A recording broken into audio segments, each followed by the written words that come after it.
Welcome to the Sacred Valley, a cinematic journey into the epic foundations of faith. Our story begins in the vast, ancient lands of the Arabian Desert. Before the cities and the bustling crowds, there was only wilderness. We travel back to a time of monumental trials and divine promises. In the deep recesses of history, under skies that have watched millennia turn, a profound destiny was set in motion by the Almighty.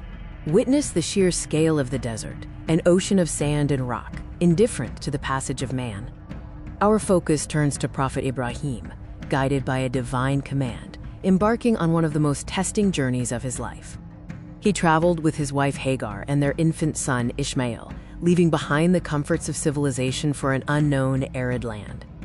Their path wound through ancient rock formations. Under the unyielding gaze of the harsh Arabian sun, every step an act of unwavering obedience. This was no ordinary relocation. It was a divine decree, a severe trial of faith demanding absolute submission and trust in the unseen. Finally, the small family reached their destination, a desolate, lifeless hollow nestled between mountains. This was the Valley of Makkah. A panoramic view reveals the isolated, desolate nature of the valley.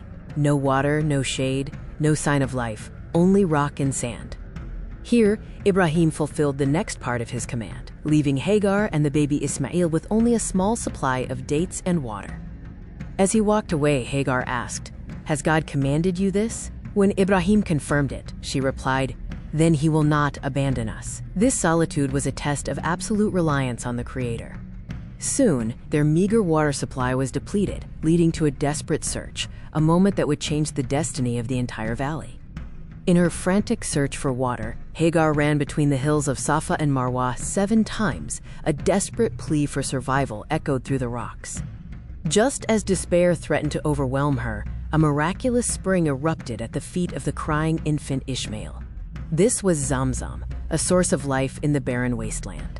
With the presence of water, life began to gather in Makkah. But the grand purpose of Ibrahim's journey was yet to be realized.